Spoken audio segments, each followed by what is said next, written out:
বিসমিল্লাহির রহমানির রহিম।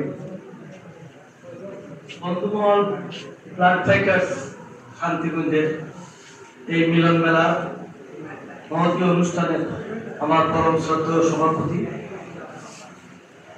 সুনামগঞ্জের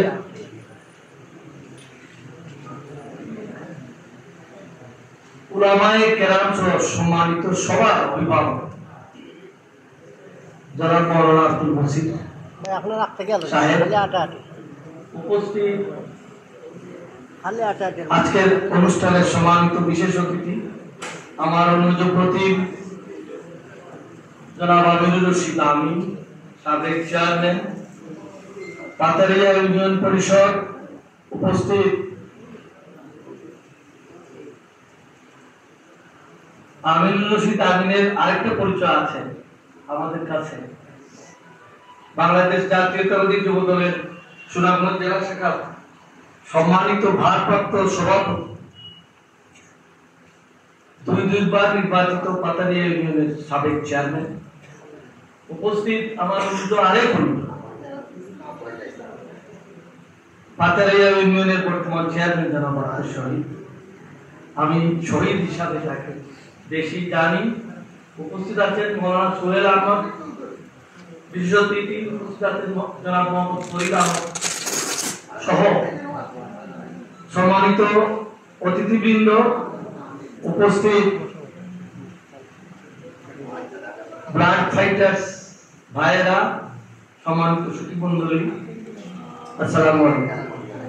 আজকে আমি অভিভূত, আমি খুব হতাশাগ্রস্ত ছিলাম, আমি নেতিবাচক অবস্থায় পড়ে গিয়েছিলাম যে আমাদের সমাজ, আমাদের তরুণ প্রজন্ম অবক্ষয়ের দিকে যাচ্ছে। এই হতাশা আমার মাঝে কাজ করছে, কিন্তু আজকের এই অনুষ্ঠানে আমার হতাশা কেটে গেছে, আমার বিশ্বাস জন্মেছে বাংলাদেশে, বিশেষ করে আমাদের এলাকা নতুন প্রজন্ম যারা আছেন, মানবতাবাদী নতুন প্রজন্ম আছে, যার জন্য বিশ্বাস করি আমাদের এলাকায় শান্তিগঞ্জ জগন্নাথপুরে আসলে উন্নতির দিকে এগিয়ে যাবে। যেখানে মানবতা হারিয়ে যায়, আমরা যেখানে মানবতা হারিয়ে ফেলেছি, প্রত্যেক দিন সামাজিক যোগাযোগ মাধ্যমে পত্র পত্রিকায় আপনারা দেখবেন হতাশাজনক যে হতাশা আমাদেরকে নেতিবাচক ভূমিকায় নিয়ে যায়। আমি প্রায় 40 বছর যাবত আইন পেশায়, প্রথম দিকে আমি কোনদিন দেখি নাই, প্রথম 20 বছর যে বাবা ছেলের উপর মামলা করেছে, ছেলে বাবার উপর মামলা করেছে, এরকম ঘটনা হাজারে একটা ছিল। বর্তমানে আপনারা যদি শুনেন, আপনারা শিউরিও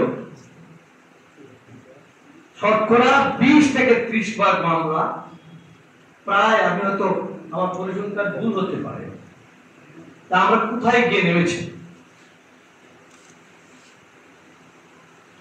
বৃদ্ধ বাবা তার ছেলের বিরুদ্ধে মামলা করছেন, ছেলে তাকে অত্যাচার করেছে, আহত করে ঘর থেকে বাইরে করে দিয়েছে। আমি এমনও জানি আমাদের এলাকায় আমার প্রিয় প্রবাসে থাকে, তার বাবাকে সে বাইরে করে দিয়েছে জোর করে, প্রশাসনের সাহায্য, একমাত্র ছেলে। এই পরিবেশে আমরা আছি। আমি এটুকু বললাম, আপনাদের দেখে আমি আশান্বিত, আমি অভিভূত। এই শৃঙ্খলাবোধ আমাদের নতুন প্রজন্মের মধ্যে অনেকাংশে কমে গেছে। এর কারণ আছে, এর জন্য আমরাও দায়ী, শুধু সমাজকে দায়ী বললে হবে না। আমরা মানুষ হওয়ার শিক্ষা দিই না, আমি একটা আর্টিকেলে পড়েছিলাম ডেইলি স্টারে, জনক হিন্দু এক ভদ্রলোক ডক্টর শর্মা লিখেছিলেন যে রাসূল সাল্লাল্লাহু আলাইহি ওয়াসাল্লাম যখন আবির্ভূত হলেন, হোয়াট হি ডান ফার্স্ট, উনি কি বিল্ডিং বানিয়েছিলেন? উনি কি রাস্তা তৈরি করেছিলেন? না। He made Abu Bakr, he made Umar, then he goes to the world. আমার এই আর্টিকেলটা আমি মন ভরে পড়েছিলাম। আমরা কি করি? আমরা রাস্তা বানাই, ইলেকট্রিসিটি বানাই, কিন্তু মানুষ বানাই। যদি মানবতার শিক্ষা দেওয়া হতো, যদি খোদা বিরুদ্ধার শিক্ষা দেওয়া হতো, তাহলে আজকে আমাদের দেশ এই অবক্ষয়ের দিকে যেত। আমি আশা করি, আমি বিশ্বাস করি যে মানবতায় যারা এগিয়ে আসছে, এই এলাকা কিছু না কিছু উন্নয়নের ছোঁয়া পাবে। তারা দুর্নীতি মুক্ত হবে। আজকে যারা রক্তদান বা ব্লাড তারা কি করছে? আমি সক্রিয় হই, আমি দেখেছি, আমি ছাত্র অবস্থায় আমাদের এলাকায়, আমাদের দেশে এত গরিব ছিল যারা রক্ত বেচে প্রাণ বাঁচিয়েছে। আমি হাসপাতালে আমি ছাত্র অবস্থায় গিয়ে দেখেছি রক্ত বিক্রি করার জন্য লাইন ধরে থাকে। আপনাদের এই সাহায্য, এই মানবতার আবেদন ওই রক্ত বেচা মানুষদের বন্ধ করে, যাতে রক্ত না বেচতে পারে আপনাদের এই উদ্যোগটা। আমি এটা বিশ্বাস করি। এবং কিছু পরিবর্তন হয়েছে, এখন রক্ত বেচা লোক খুব কমই পাওয়া যায়। যারা বিষাক্তগ্রস্ত তারা রক্ত বিক্রি করে মাঝে মধ্যে, কিন্তু এখন আর শুনিয়া রক্ত বিক্রি করার জন্য লাইন ধরে দাঁড়িয়ে আছে। এটা আমাদের জন্য কলঙ্ক ছিল, এটা আমাদের জন্য একটা হতাশার খবর ছিল। আপনাদের এই শৃঙ্খলাবোধ, আপনাদের এই মানবতাবোধ, যেটা আমি পারি না, আমি বা আমরা অনেকেই পারি না।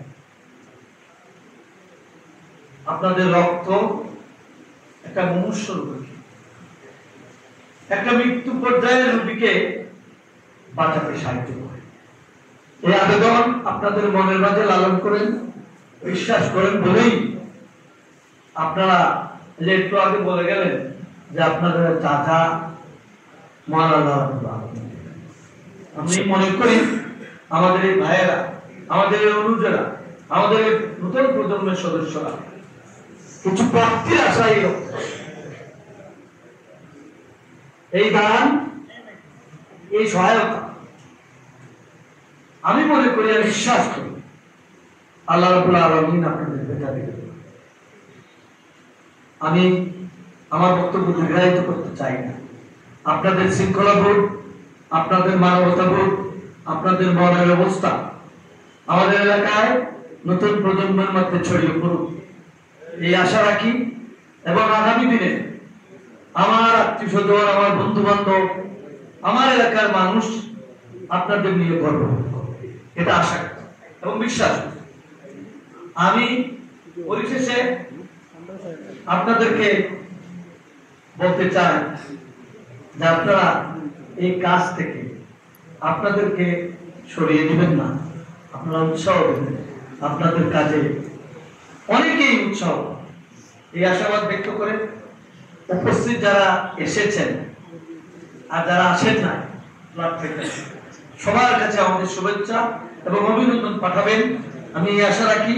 এবং আমরা কৃতজ্ঞ চিত্তে আমরা যারা বয়োজ্যেষ্ঠ, আপনাদের এই দান চিরদিন স্মরণ রাখবো এবং আল্লাহ রাব্বুল আলামিন আপনাদের এই দানকে কবুল করুন, আমিন।